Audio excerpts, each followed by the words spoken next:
and leave her no remnant. Kill all her young bulls, let them go down to the slaughter. Woe to them, for their day has come, the time for them to be punished. Listen to the fugitives and refugees from Babylon, declaring in Zion how the Lord our God is taken vengeance for his temple. Summon archers against Babylon, all those who draw the bow. Encamp all around her, let no one escape. Repay her for her deeds. Do to her as she has done, for she has defied the Lord, O Holy One of Israel.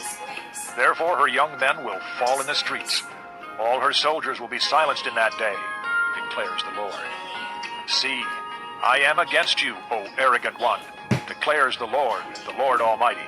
For your day has come, the time for you to be punished. The arrogant one will stumble and fall, and no one will help her up.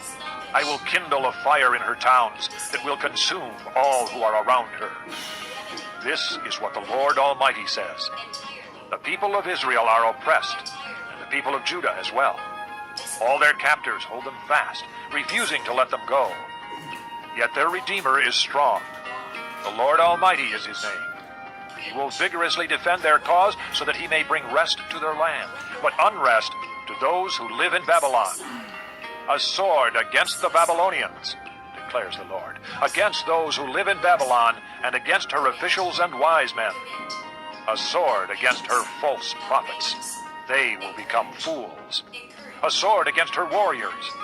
They will be filled with terror. A sword against her horses and chariots and all the foreigners in her ranks. They will become women. A sword against her treasures. They will be plundered. A drought on her waters, they will dry up. For it is a land of idols, idols that will go mad with terror. So desert creatures and hyenas will live there, and there the owl will dwell. It will never again be inhabited or lived in from generation to generation. As God overthrew Sodom and Gomorrah, along with their neighboring towns, declares the Lord, so no one will live there. No man will dwell in it. Look, an army is coming from the north. A great nation and many kings are being stirred up from the ends of the earth. They are armed with bows and spears. They are cruel and without mercy. They sound like the roaring sea as they ride on their horses. They come like men in battle formation to attack you, O daughter of Babylon. The king of Babylon has heard reports about them, and his hands hang limp. Anguish has gripped him, pain like that of a woman in labor. Like a lion coming up from Jordan's thickets to a rich pasture land, I will chase Babylon from its land in an instant. Who is the chosen one I will appoint for this? Who is like me? And who can challenge me? And what shepherd can stand against me? Therefore, hear what the Lord has planned against Babylon, what he has purposed against the land of the Babylonians.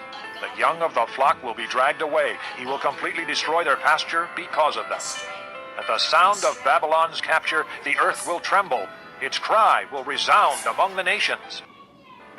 Chapter 50.